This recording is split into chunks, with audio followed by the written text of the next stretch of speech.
तो आप सभी साथियों को बहुत बहुत नमस्कार और आज के इस लाइव सेशन में आपका स्वागत है, अभिनंदन है।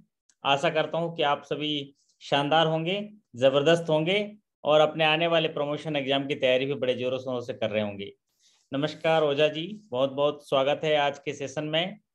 और आज के सेशन में हम लोग चर्चा करेंगे जो clerical to officer serve Haryana Gramin bank का एग्जाम हुआ था उसके रिकॉल क्वेश्चन की। और रिकॉल क्वेश्चन जो है आने वाले प्रमोशन एग्जाम के लिए एक जबरदस्त टूल होता है जिसके माध्यम से आप 50% तैयारी जो है पूरा पूरा कर लेते हैं, क्योंकि रिकॉल क्वेश्चन जो है वो हूबहू आपके प्रमोशन एग्जाम में आने की संभावनाएं होती हैं। और पूरा 2 साल का ये जो तजुर्बा है कि रिकॉल क्वेश्चन आप अच्छे से देख लेते हैं तो रिकॉल क्वेश्चन जो है आपके लिए 50% की तैयारी आपकी पूरी करवा देते हैं, क्योंकि रिकॉल क्वेश्चन जो रहते हैं उसको हूबहू जो है आपके प्रमोशन एग्जाम में स्थान मिल जाता है। तो आज हम लोग चर्चा करेंगे सर्व हरियाणा ग्रामीण बैंक के क्लरिकल टू ऑफिसर जिनका एग्जाम 9 अप्रैल 2022 को हुआ। और ये एग्जामिनेशन जो है हमारे तमाम साथियों ने बड़े उत्साह के साथ इसको जो है सामना किया और जो तैयारी उन्होंने की वो बहुत ही शानदार तरीके से जो है इसका सामना किया और उसका जो है उत्तर देने में अपने निर्णय शक्ति को दिखाया। तो उसके लिए वो बधाई के पात्र हैं। वैसे पूरे सवाल लगभग 55 सवाल उन्होंने भेज दिया है। 60 सवाल होते हैं जो बैंकिंग में, तो क्लरिकल टू ऑफिसर के लिए 60 सवाल होते हैं जो बैंकिंग के लिए और 40 क्वेश्चंस होते हैं जो लैंग्वेज के होते हैं। तो आइए जरा देखते हैं। और जो साथी इस सेशन को अटेंड कर रहे हैं उनके लिए ये जो क्वेश्चंस हैं ये बहुत ही इम्पोर्टेंट होने वाले हैं।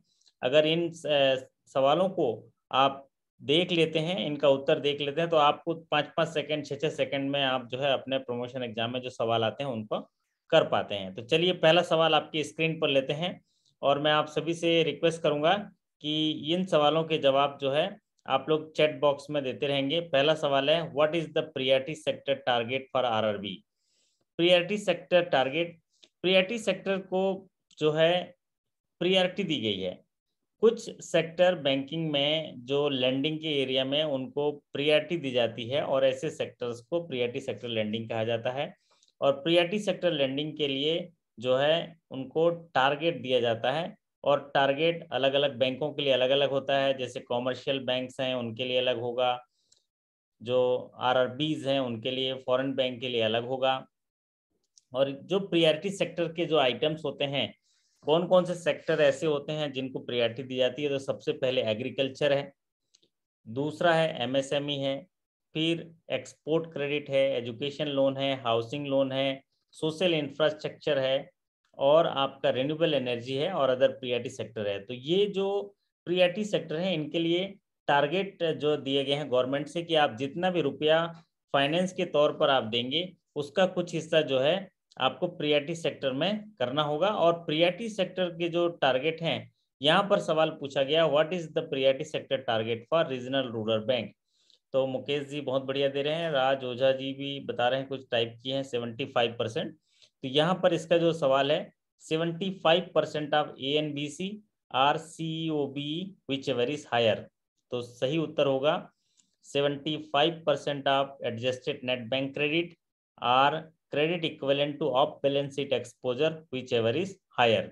तो यहाँ पर कंफ्यूजन ये आ जाता है कि ऐसे ऑप्शन में 75% आप टोटल एडवांस भी दिया होगा जो पहले इसका निर्धारण होता था 2020 से पहले, तो अभी वो परिवर्तन हो गया। तो यहाँ पर आप उसको जो है सही कर सकते हैं 75% ऑफ एएनबीसी और CEOB which ever is higher. Higher बहुत बढ़िया। अगला सवाल आपके स्क्रीन पर देखिए, what is the deposit figure of Sarva Haryana Gramin bank as on 31 मार्च 2021। तो यहाँ पर देखिए डिपॉजिट फिगर पूछा गया है। तभी देखा गया कि बहुत सारे बैंकों में आरआरबीज में डिपॉजिट के फिगर को पूछा जाता है और डिपॉजिट के ग्रोथ को भी पूछा जाता है। तो जो बिजनेस फिगर है इससे जुड़े हुए 1 या 2 सवाल आने की पूरी संभावना रहती है, तो उसी से जुड़ा हुआ ये सवाल है। यहाँ पर पूछा गया है कि आपके सर्व हरियाणा ग्रामीण बैंक में जो टोटल डिपॉजिट था 31 मार्च 2021 में कितना था, और वो टोटल डिपॉजिट था आपका ₹17,652.36 करोड़। पंकज यादव जी ने लिखा है यहाँ पर 17,652 करोड़। बहुत बढ़िया। तो ये डिपॉजिट का फिगर है। अगला सवाल आपके स्क्रीन पर देखिए, what is the balance sheet statement. यहाँ पर बैलेंस शीट स्टेटमेंट के बारे में सवाल पूछा गया कि बैलेंस शीट जो स्टेटमेंट है वो क्या होता है। तो सीधा सवाल पूछा गया कि बैलेंस शीट क्या होता है। तो बैलेंस शीट एक फाइनेंशियल स्टेटमेंट होता है जिसमें किसी फर्म की देयताएं और उस फर्म की जो आस्तियों के बारे में विवरणी होता है। मतलब उस फर्म की जो देयताएं हैं जिसको लायबिलिटी कहते हैं, और उस फर्म के जो एसेट हैं, जो आस्तियां हैं, उनका स्टेटमेंट होता है किसी पर्टिकुलर डेट पर। तो balance sheet is a statement of a firm what is a firm owes, what a firm owns on a particular date। एक फर्म जो है क्या देयताएं रखता है और क्या उसकी आस्तियां हैं, इसका जो स्टेटमेंट है पर्टिकुलर डेट पर, इसको बैलेंस शीट कहा जाता है। तो चलिए बढ़ते हैं अगले सवाल की ओर। अगला सवाल आपकी स्क्रीन पर जो आया था, तो ये ऐसे सवाल हैं जिनको आप तैयार कर लेते हैं तो आपका बहुत सारी तैयारियां जो है प्रमोशन एग्जाम के लिए हो जाती हैं। पॉपुलर सवाल हैं और ये सवाल जो है प्राय सभी बैंकों में आते हैं। और अगर आप अच्छे से इनको देख लेते हैं तो आप सोचिए आपको कितना सेकंड में आप इनको, एक ऐसे सवालों को 5 सेकंड 7 सेकंड में आप कर सकते हैं। तो banking is defined in which act. Banking की को जो है कौन से एक्ट में परिभाषित किया गया है।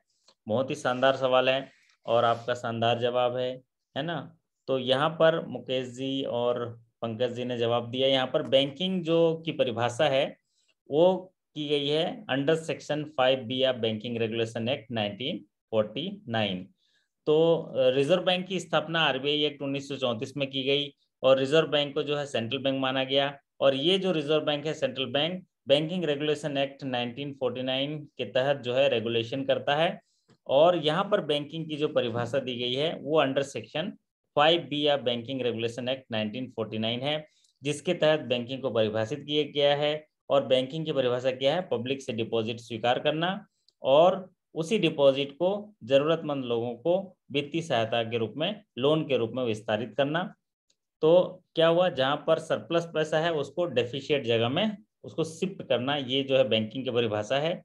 तो बैंकिंग का मतलब ग्राहकों से जमा स्वीकार करना और जरूरतमंद ग्राहकों को उधार के तौर पर वही वित्तीय सहायताएं प्रदान करना, ये बैंकिंग की परिभाषा है under section 5B of banking regulation act 1949।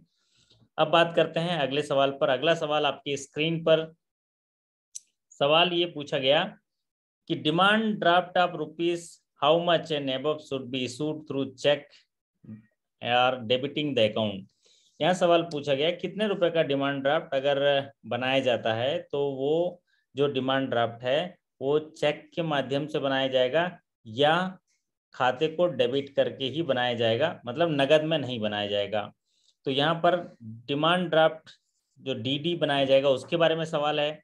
तो demand draft should be issued of how much rupees and above through cheque और डेबिटिंग द अकाउंट। तो ये बहुत बढ़िया कि अगर कोई डिमांड ड्राफ्ट बनाने के लिए शाखा में आता है तो 50,000 रुपये का अगर डिमांड ड्राफ्ट होता है तो हम उसको नगद में डिमांड ड्राफ्ट नहीं बनाएंगे, या तो उसके खाते से डेबिट होगा या चेक के माध्यम से वो उसका इशुएंस होगा डिमांड ड्राफ्ट का। तो इसका सही आंसर है ₹50,000 एंड अबव। तो जहां अगर कैश में डिमांड ड्राफ्ट लेने आता है आपके पास तो आप 49,999 रुपये का ले सकता है। तो 49,999 रुपये से तक के जो डिमांड ड्राफ्ट है नगद में बनाया जा सकता है। जहां 50,000 और उसके ऊपर हुआ डिमांड ड्राफ्ट तो वो जो है ट्रांसफर से अकाउंट डेबिट करके बना सकता है। अगला सवाल आपका जो बहुत ही पॉपुलर सवाल है, पॉपुलर कैटेगरी का सवाल है, वो है what is negative working capital. Negative working capital क्या है? देखिए किसी फर्म का वर्किंग कैपिटल क्या होता है? Current asset minus current liability को वर्किंग कैपिटल कहते हैं, कार्यशील पूंजी कहते हैं। किसी फर्म का करंट एसेट क्या होता है? आने वाला पैसा, एक साल के अंदर आने वाला पैसा। और करंट लायबिलिटी क्या है? एक साल के अंदर जाने वाला पैसा। तो आने वाला पैसा और जाने वाले पैसे को अगर माइनस करते हैं तो वर्किंग कैपिटल होता है। और यहाँ पर अगर आने वाला पैसा ज़्यादा होगा जाने वाले पैसे से तो फर्म मजबूत होगा, लेकिन यहाँ पर नेगेटिव वर्किंग कैपिटल की बात कही गई है, जहाँ पर जाने वाला पैसा ज़्यादा होगा आने वाले के पैसे से। तो करंट एसेट क्या है? आने वाला पैसा। करंट लायबिलिटी क्या है? जाने वाला पैसा। तो करंट लायबिलिटी जब ज़्यादा हो जाता है करंट एसेट से, तो उसको बोलते हैं negative working capital. So answer will be when current liability exceeds current assets. तो करंट लायबिलिटी जब ज़्यादा हो जाएगा करंट एसेट से, तो उसको नेगेटिव वर्किंग कैपिटल कहेंगे। चलिए बात करते हैं अगले सवाल पर। अगला सवाल आपकी स्क्रीन पर। A bank deposit account can be open by a minor of which age singly. एक इंडिपेंडेंट जो माइनर है वो एक बैंक अकाउंट ओपन कर सकता है, वो कौन से एज का होगा? तो यहाँ पर ये भी बहुत ही सरल सवाल है कि एक माइनर है, क्योंकि माइनर का जो खाता खोलते हैं वो अंडर गार्जियनशिप में खोलते हैं, और माइनर के लिए बहुत सारे रिस्ट्रिक्शंस होते हैं, क्योंकि माइनर जो है सभी को लाइबल बना देता है, खुद लाइबल नहीं होता है। लेकिन यहाँ पर एक प्रोविज़न दिया गया है कि अगर एक माइनर बैंक अकाउंट को सेल्फ इंडिपेंडेंट तरीके से वो ऑपरेट करना चाहता है, तो उसके लिए एक एज क्राइटेरिया दिया गया है, और वो एज क्राइटेरिया कम से कम 10 साल का होना चाहिए, और उसमें जो सिग्नेचर कर रहा हो उसमें स्थायी तौर से एक सिग्नेचर बना पा रहा हो, सक्षम हो। ये 2 कंडीशन दिए गए हैं, तो उसका बैंक अकाउंट जो है ओपन हो जाएगा विद जो एज होगा वो 10 ईयर होना चाहिए। अगला सवाल आपकी स्क्रीन पर, और ये भी बहुत ही पॉपुलर कैटेगरी का सवाल, जॉइंट अकाउंट से जुड़ा हुआ सवाल है। सवाल पढ़ लेते हैं। A type of joint account where only the former account holder means the first account holder can operate the account till he live. He will operate the account. Once the former account holder dies, only then the second account holder will be able to withdraw the fund. This mandate is called as, कौन सा mandate कहलाता है? देखिए सवाल पढ़ने से पहले हमारे साथियों ने जवाब लिख दिया। क्या है? एक ग्राहक आपकी शाखा में आता है, और ग्राहक आपकी शाखा में आकर ये निवेदन करता है कि मैनेजर साहब हमें ऐसा खाता खोल दीजिए हमारे रिलेटिव के साथ कि जब तक मैं जिंदा हूँ उस खाते का ऑपरेशन मैं ही करूँगा, और मेरे मरने के बाद उस खाते का ऑपरेशन जो है हमारे रिश्तेदार कर सकते हैं। तो ऐसे जो मैंडेट है, ऐसे जो अनुदेश हैं, ऐसे जो खाता खोले जाएंगे जिनमें इंस्ट्रक्शन होगा, उसको बोलते हैं फॉर्मर एंड सर्वाइवर। क्या बोलेंगे? Former and survivor. Till former will live, former will operate the account. After the death of former the payment will be given to the survivor and account should be close. तो ये farmer survivor है। अगर farmer जिंदा है तो farmer जो है operate करेगा, फॉर्मर के मरने के बाद ही जो सर्वाइवर जो है पैसा विड्रॉ कर पाएगा।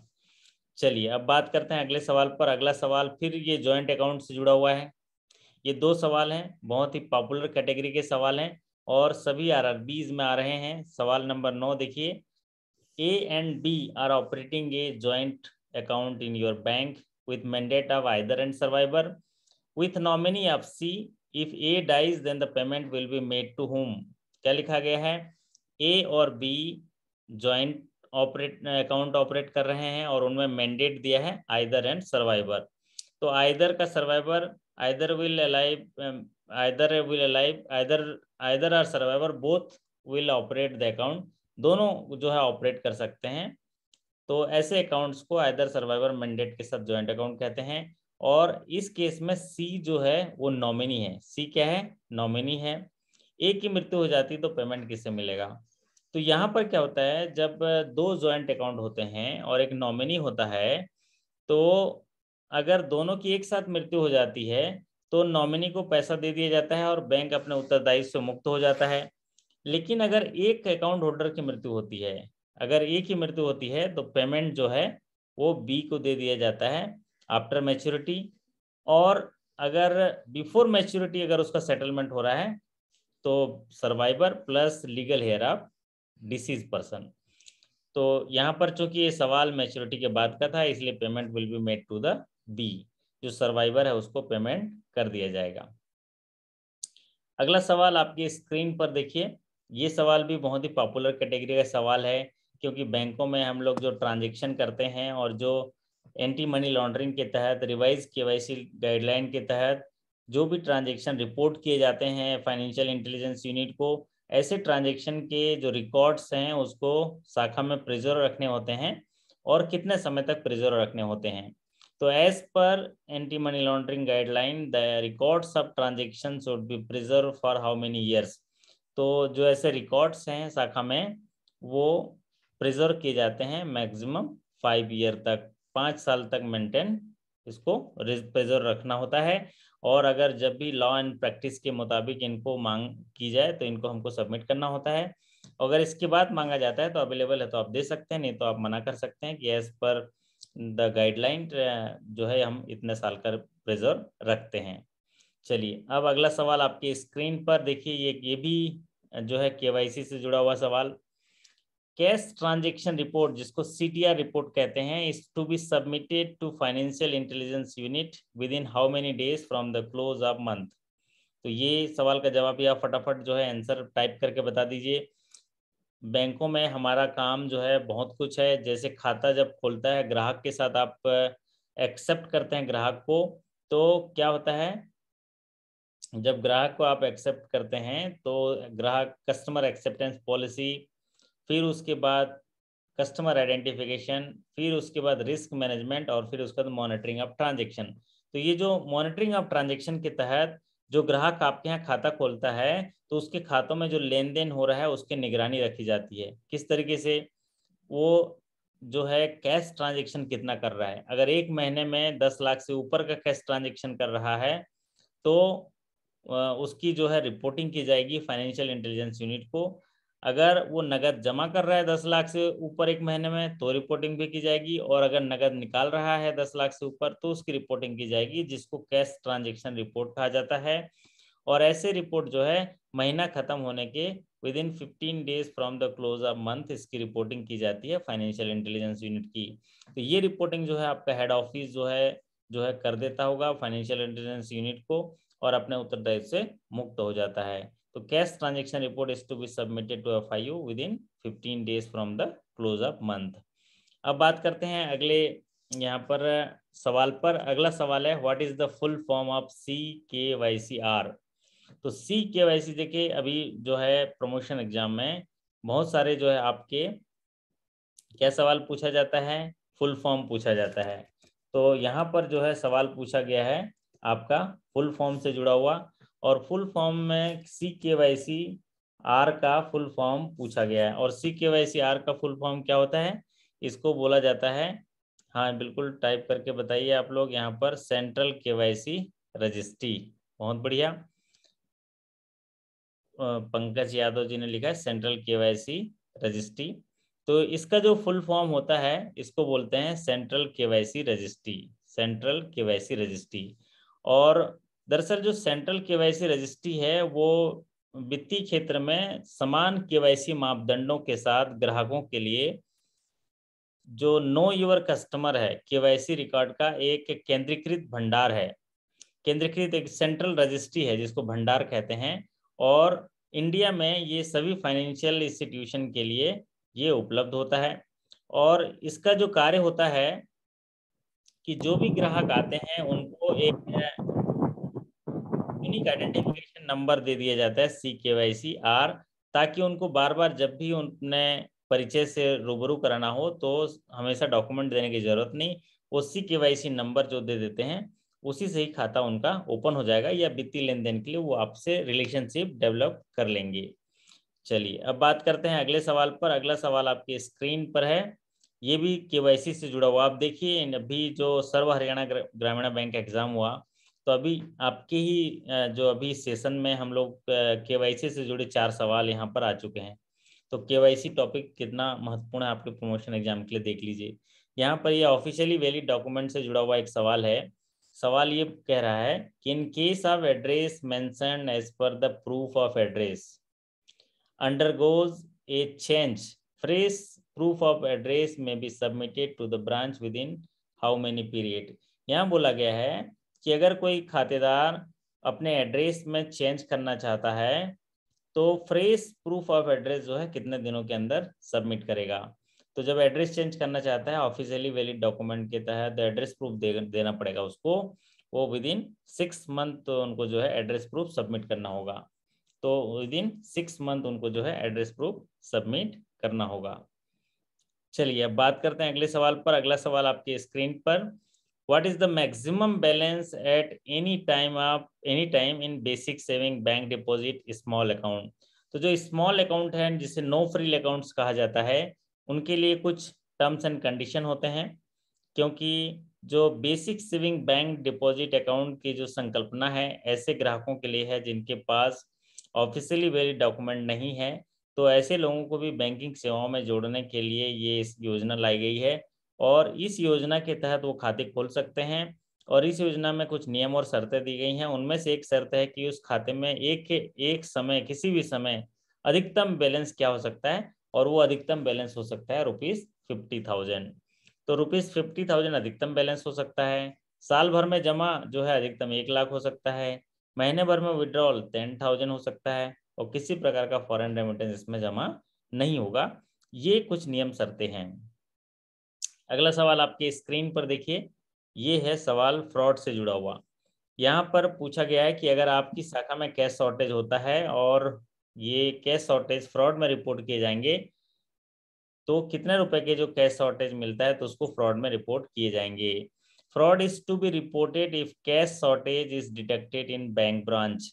तो बैंक में अगर कैश शॉर्टेज पाया गया, डिटेक्ट हुआ, तो कितने रुपए का कैश शॉर्टेज होगा तो उसको जो है फ्रॉड में रिपोर्ट किया जाएगा। तो यहाँ पर देखिए इसका उत्तर होगा ₹10,000 एंड अबव। तो इसका देखो एक चीज इसका क्लियर कर देते हैं, सवाल के आधार पर इसका जवाब देना होता है। यहाँ पर है कि अगर 5,000 तक के कैश शॉर्टेज होता है और कैशियर इन्फॉर्म कर देता है, तो वो फ्रॉड डिक्लेयर नहीं करते, उसको नेग्लिजेंस बना के छोड़ देते हैं। अगर 5,000 तक के कैश शॉर्टेज होता है और कैशियर नहीं बताता है, लेकिन इंस्पेक्शन में पकड़ा जाता है, तो उसको भी फ्रॉड डिक्लेयर नहीं करते, उसको भी नेग्लिजेंस बोल के छोड़ दिया जाता है। लेकिन जहां 5,000 से ज़्यादा और 10,000 तक के कैश शॉर्टेज होता है और कैशियर इन्फॉर्म कर देता है कि मैनेजर साहब ये कैश शॉर्ट हो गया, तो उसको भी फ्रॉड डिक्लेयर नहीं किया जाता है, उसको भी नेग्लिजेंस माना जाता है। लेकिन जहां 5,000 से ज़्यादा और 10,000 रुपये तक के कैश शॉर्टेज होते हैं और वो डिटेक्ट कर लिया जाता है, मतलब चेकिंग के दौरान पकड़ लिया जाता है, तो उसको फ्रॉड डिक्लेयर करना होता है। लेकिन 10,000 या 10,000 से ज़्यादा के अगर फ्रॉड कैश शॉर्टेज होते हैं, तो चाहे कैशियर बताए चाहे ना बताए, पकड़ा जाए, कैसे भी तरीके से हो जाए, वो फ्रॉड में ही रिपोर्ट किए जाएंगे। तो ये सवाल का जवाब जो है, आप सवाल को अच्छे देख के आप जो है इन्फॉर्म करिएगा। तो जहाँ तक साथियों ने बताया, ये सवाल आया था कि फ्रॉड रिपोर्ट किया जाएगा अगर कैश शॉर्टेज बैंक ब्रांच में डिटेक्ट हुआ, तो उसमें 5,000 दिखा, तो 5,000 तो उत्तर नहीं हो सकता, क्योंकि 5,000 तक के तो वो नेग्लिजेंस ही कहलाएगा, चाहे वो बताए चाहे ना बताए। 5,000 से ऊपर, तो 5,000 से ऊपर जो ऑप्शन था वहाँ 10,000 था, इसलिए इसका उत्तर 10,000 होगा। चलिए अब बात करते हैं आपका अगले सवाल पर। अगला सवाल आपके स्क्रीन पर इस प्रकार है, interest rate on FDR is not decided by. जो इंटरेस्ट रेट ऑफ एफडीआर है वो कौन डिसाइड करता है और कौन डिसाइड नहीं करता, इससे जुड़ा हुआ सवाल आया था। तो आरबीआई तो policy ratio, reserve ratio, policy rate decide करता है, जैसे सीआरआर, एसएलआर, फिर आपका bank rate, repo rate, reverse repo rate, marginal standing facility rate, ये सब चीज़ें डिसाइड करता है। लेकिन जो फिक्स डिपॉजिट रिसीट है उसका जो है बैंक डिसाइड करता है। तो सवाल ये पूछा गया था, निम्नलिखित में से कौन सी संस्था है जो फिक्स डिपॉजिट रिसीट में जो इंटरेस्ट कितना दिया जाएगा इसको डिसाइड नहीं करता। तो कौन नहीं करता, वो है रिजर्व बैंक ऑफ इंडिया। चलिए अब बात करते हैं अगले सवाल पर। अगला सवाल आपके स्क्रीन पर देखिए, which of the following is not the legal action for recovery of NPA accounts. ये सवाल तो बहुत ही पॉपुलर है, सभी कैटेगरी में, सभी एग्जाम्स में पूछे जा रहे हैं कि निम्नलिखित में से कौन सा एक्शन जो है लीगल एक्शन नहीं है एनपी अकाउंट की रिकवरी के लिए। तो उसमें देगा सरफेसी दिया रहेगा, सूट फाइल दिया रहेगा, फिर आपका डीआरटी दिया रहेगा, एनसीएलटी दिया रहेगा, और दिया रहेगा एक वन टाइम सेटलमेंट। तो वन टाइम सेटलमेंट जो है, जिसको कंप्रोमाइज सेटलमेंट कहते हैं, समझौता कहते हैं, ये जो वन टाइम सेटलमेंट OTS के तहत, इस पद्धति के तहत अगर किसी में रिकवरी आती है तो उस रिकवरी को जो है लीगल एक्शन नहीं माना जाता है, लीगल टूल नहीं माना जाता है। अब बात करते हैं अगले सवाल पर। अगला सवाल आपके स्क्रीन पर देखिए। What is the current rate of MSF, marginal standing facility? What is the current rate of marginal standing facility?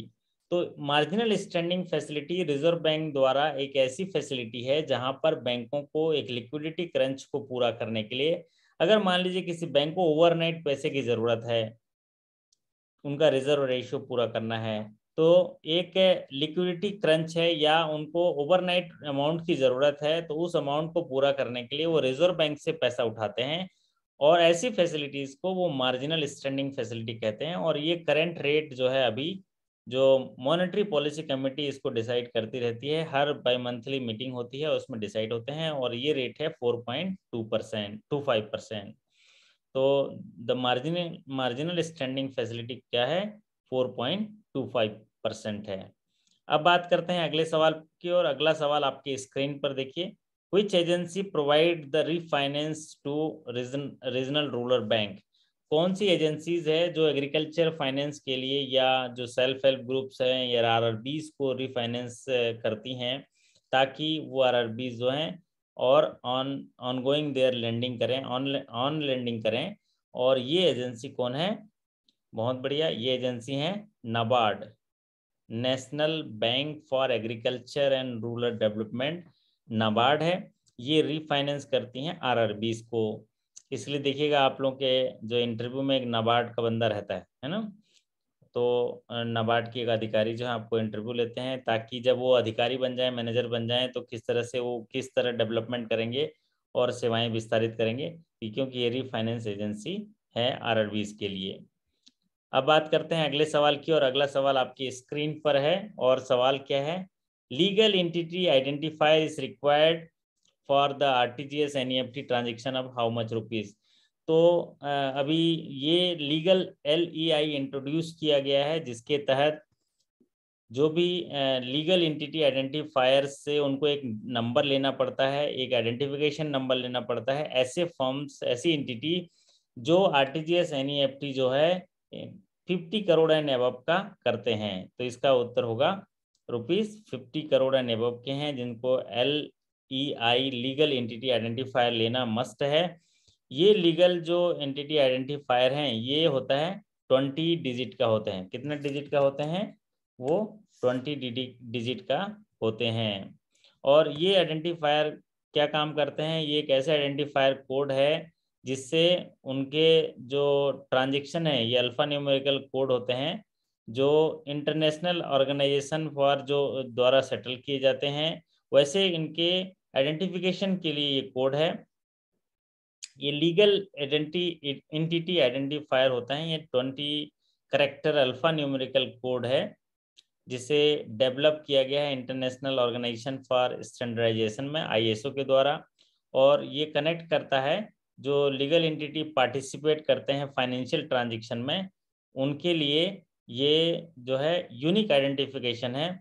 और इसमें जो थ्रेशोल्ड लिमिट रखा गया है वो रखा गया है ₹50 करोड़ एंड एबव रखा गया है। ₹50 करोड़ एंड एबव का अगर ट्रांजेक्शन है तो वहां पर वो इसको LEI लेना होता है। तो ये 20 सवाल थे सर्व हरियाणा ग्रामीण बैंक के, और ये 20 सवाल जो हैं अभी 9 अप्रैल को आए थे। ऐसे 55 सवाल टोटल आए हैं, मतलब और 35 सवाल हमारे पास बचे हुए हैं। एक सेशन और करेंगे जिसमें हम लोग वो 35 सवाल भी आपके साथ डिस्कस कर लेंगे, तो ये पूरा आपके रिकॉल क्वेश्चन का पार्ट हो जाएगा। फिर और प्रथमा बैंक का भी हुआ है, उसके क्वेश्चन भी हैं, IDBI के बैंक के क्वेश्चंस भी आए हुए हैं, साथ ही राजस्थान और वडोदरा ग्रामीण बैंक के भी क्वेश्चन आए हैं। तो ये सारे क्वेश्चन को जब हम डिस्कस करते हैं तो मेजर पार्ट आपकी तैयारी हो जाती है। और आपको कोशिश क्या करना चाहिए, ऐसे जो रिकॉल क्वेश्चन मिलते हैं उन रिकॉल क्वेश्चन को तिनका तिनका समझ के उनको इकट्ठा करना चाहिए, और अपने ज्ञान के लिए एक घोंसला बनाना चाहिए, ताकि वो जब भी सफलता का मुकाम मिले या जब भी सफलता का सामना करने का मौका मिले, तो ऐसे जो आपने तिनका तिनका सवाल के रूप में उठाया है, इन्हीं सवालों, इसी तिनका के साथ आप अपने सफलता का घोंसला बना सकें। क्योंकि यूं ही नहीं मिलती मंजिल को राही, एक जुनून सा दिल में जगाना होता है। हमने पूछा पंछी से कि कैसे बनाया घोंसला आपने, तो उसने कहा भरनी पड़ती है उड़ान बार बार, तिनका तिनका उठाना होता है, तिनका तिनका उठाना होता है। तो आप भी उसी चिड़िया की तरह आपको उड़ान भरिए बार बार। छोटे छोटे सेशंस के माध्यम से जब हम लोग यहाँ पर डिस्कस करते हैं तो वो उड़ान भर के तिनका तिनका उठाइए सवालों के रूप में। और जब आप इस तरह से सवाल देखते हैं, जैसे आज 20 सवाल है, ये 20 के 20 सवाल आप जो हैं चिर परिचित हैं, आप लोग सही करेंगे। और 35 सवाल जो हैं उसमें आपको पता चल जाएगा कि किस तरह के स्टैंडर्ड के सवाल आ रहे हैं। अगर नहीं पता है तो उस दिशा में आप तैयारी कर पाएंगे और अपने आने वाले प्रमोशन एग्जाम्स के लिए आप तैयार हो पाएंगे। अभी कुछ जो साथी ये प्रमोशन एग्जाम दे चुके हैं उनके लिए इंटरव्यू के लिए बारी आती है, क्योंकि ये कंपटीशन है, प्रतिस्पर्धा है। और जब प्रतिस्पर्धा में आपको आखिरी पत्ते तक अपना विश्वास बनाए के रखना है, आखिरी जीत तक आपको जो है पूरी तैयारी करनी है, कभी भी हिम्मत नहीं हारना है। तो ऐसे कंडीशन में जो हमारे साथी हैं उनको क्या करना चाहिए, सबसे ज्यादा जो है 5 तरह की चीजें जो हैं पूछी जा रही हैं, 5 तरह के पैरामीटर पे जो है इंटरव्यू के सेशंस हो रहे हैं। पंकज जी नमस्कार। और राज ओझा साहब, वाह शानदार, हमारे राज ओझा जी दिख रहे हैं। कैसे हैं राज ओझा जी? बढ़िया बढ़िया है सर, एकदम बोलिए बहुत बढ़िया शानदार हूँ सर, बोलिए शानदार हूँ, जबरदस्त हूँ, बोलिए। एकदम सर, शानदार, जबरदस्त। हाँ जी पंकज जी कैसे हैं? सर बहुत बढ़िया, बहुत शानदार जानदार सर। ये हुई ना बात, है जबरदस्त बात हुई ना। न पूछो कि मेरी मंजिल कहाँ है, अभी तो सफर का इरादा किया है। न हारेंगे हौसला उम्र भर यूं ही, ये किसी और से नहीं हमने खुद से ही वादा किया है, खुद से ही वादा किया है। जब आप खुद से वादा करते हैं तो फिर हारने का अर्थ ही नहीं है ना। तो अभी क्या है जी, आप लोगों का प्रमोशन एग्जाम हो गया है, शायद पंकज जी भी हैं, सर्व हरियाणा ग्रामीण बैंक से हैं क्या? यस तो सर। आपको इंटरव्यू के लिए छोटा सा टिप दे देता हूँ इस सेशन के माध्यम से, तो और भी साथियों के लिए मदद मिल जाएगा। इंटरव्यू जो है एक्चुअल में उसके लिए कोई ऐसा पर्टिकुलर स्ट्रक्चर नहीं होता है। इंटरव्यू तो है कि जैसे अभी आप मेरे सामने हैं तो मैंने पूछा हाल चाल पूछ रहा हूँ, फिर आपका टी शर्ट दिख रहा है तो मैं टी शर्ट के बारे में पूछ सकता हूँ। आपके जो भी सामने समसामयिक चीजें दिखेंगी या इंटरव्यू लेने वाले के मन मस्तिष्क में जो चीजें तरंगे आएंगी उसी पे सवाल पूछा जा सकता है। लेकिन फिर भी एक सांचा दिया गया है, एक सांचा ये है, पहला तो आपके जो पर्सनल इंफॉर्मेशन, एक व्यक्ति विशेष जो प्रमोशन के लिए आया है उसके पर्सनल इंफॉर्मेशन के बारे में पूछा जाता है। क्या पूछा जा सकता है, आप अपने बारे में बताइए कि हम आपको क्यों सेलेक्ट करें एज ए ऑफिसर। तो पहला पर्सनल इंफॉर्मेशन। और पर्सनल इंफॉर्मेशन में जब आपको मौका मिलेगा तो आपने अपने जीवन के बारे में जो अच्छाई है, जो आपके साथ जो आप जीवन यहाँ तक लेके आए हैं उनमें जो चीजें आए हैं उनको समराइज करते हुए 1-1.5 मिनट में आपको कहना होता है।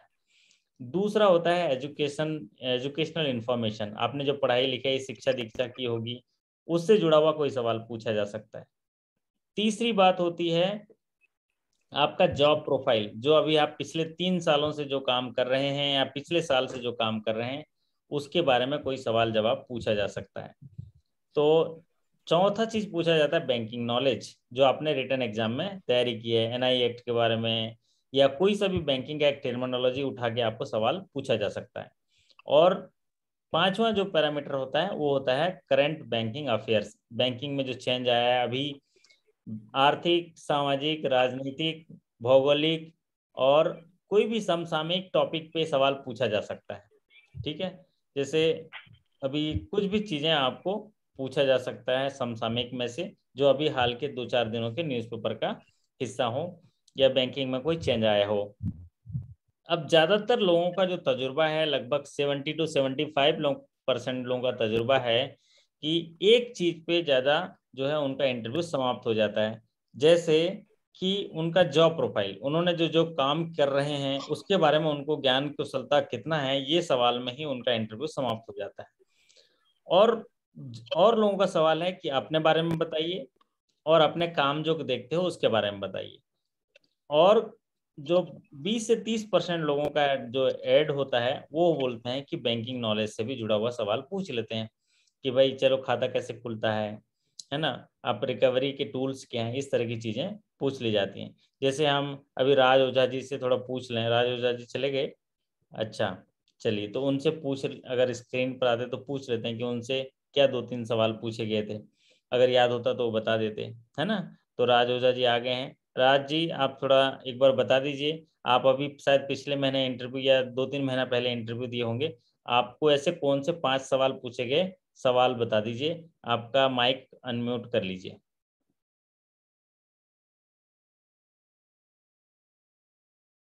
राज जी मेरी आवाज़ आप तक पहुंच रही है? माइक ऑन कर लीजिए।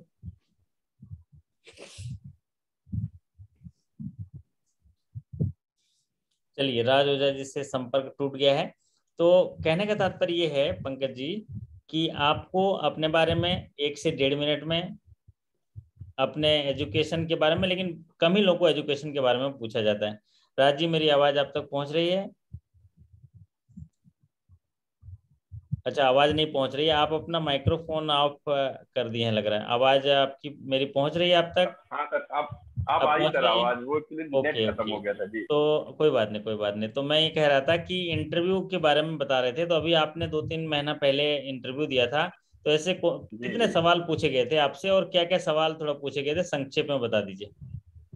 सबसे पहले तो सर इंट्रो पूछा गया था, अपने बारे में बताइए कुछ। और फिर उसके बाद में आरबीआई के फंक्शंस पूछा, और 4I कॉन्सेप्ट पूछा। 4I कॉन्सेप्ट क्या होता है, आपकी अपनी बैंक के बारे में बताया। 4I कॉन्सेप्ट क्या अकेले हमने मतलब बताया, जबकि एक वेरीफाई करने के लिए या सर्वे करने के लिए होना चाहिए, कोई क्या अकेले मैनेजर अगर है तो नहीं कर सकता, उस टाइप का क्वेश्चन। नाबार्ड के फंक्शन पूछे, और ये रिफाइनेंस पूछा था कि नाबार्ड क्या फाइनेंस करती है पब्लिक को डायरेक्टली।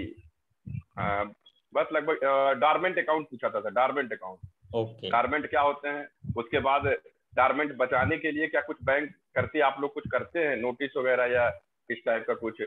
और एक क्वेश्चन पूछा था जो नहीं बता पाए थे, उसने पूछा था कि मतलब कितना है आपके डीप में, पैसा कितना है आपकी ब्रांच का। ओके। डीप फंड बस में, इतना। डीप फंड में कितना चला गया, बोल पूछेगी कितना चला जाने वाला है।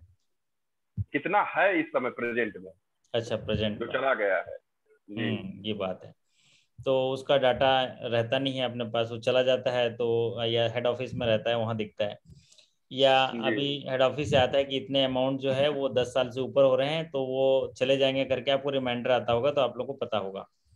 मतलब मोटा मोटी ये देखा जाए राज ओझा जी आपसे कि आपको बैंकिंग नॉलेज के बारे में सवाल पूछा गया, इन जो बैंकिंग है, जैसे आपसे पूछा गया कि नाबार्ड जो है रिफाइनेंस एजेंसी है वो क्या करती है, फिर जी आपका जो इनऑपरेटिव डोरमेंट अकाउंट कैसे होता है, डीप फंड क्या है, तो ये बैंकिंग के बारे में जुड़ा हुआ सवाल पूछा गया। और साथ ही साथ आपको पूछा गया कि आप अपने बारे में थोड़ा बताइए।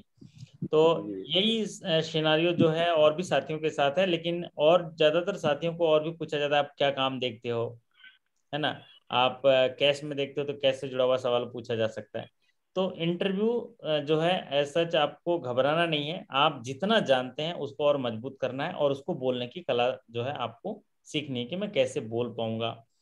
तो इंटरव्यू के लिए आपको तैयारी ये है पंकज जी कि आप जो काम देखते हैं उसको, जो काम करते हैं उसका जो है पॉलिसी रिलेटेड चीज़ें आप देख लीजिए और उसके बारे में जानकारी रख लीजिए। दूसरा, अपने बारे में बताना है मिरर के सामने आप बताइए, जिस तरह अभी हम बात कर रहे हैं, तो एक आध दिन मॉक टेस्ट कर लेंगे तो और अच्छा हो जाएगा, तो आपको बोलने का जो निखार आ जाएगा कि आप जब प्रोनाउंसिएशन करते हैं तो वो चीज़ें बाहर निकलती कि नहीं निकलती है। तो ये तमाम चीज़ें हैं, आप तैयारी करिए। और भी सेशंस हैं आपके लॉगिन सेक्शन में, लगभग 30-35 वीडियोस हैं इंटरव्यूज़ के लिए, और पीडीएफ नोट्स हैं, मेरे ख्याल से कंप्लीट इंटरव्यू की तैयारी आपके यहाँ पर जो है दिया गया है। और भी चीज़ों के लिए मैं आपकी मदद करता रहूँगा। आपके मन में कोई प्रश्न है तो पंकज जी पूछ सकते हैं। नो सर, ऐसा कोई क्वेश्चन नहीं। चलिए, बहुत बढ़िया। तो आपके साथ ये सेशन यहीं समाप्त करते हैं। फिर कल हम लोग जेआईबी की क्लास से मिलेंगे। कल जेआईबी की क्लास होगी। जेआईबी की क्लास अल्टरनेट डेज पर करते हैं हम लोग, तो सरल तरीके से उसको भी सीखते रहेंगे और साथ ही साथ प्रमोशन के लिए भी सेशंस जो है लाते रहेंगे। बने रहिए हमारे साथ। आप सभी के कार्य निष्पादन, अच्छी स्वास्थ्य, अच्छी सफलता की कामना करते हुए आपसे विदा लेते हैं। फिर मुलाकात करेंगे अगले वीडियो में। तब तक के लिए आपका धन्यवाद, नमस्कार, शुभ रात्रि। Thank you so much. नमस्कार। नमस्ते। थैंक यू गुरु जी, नमस्कार।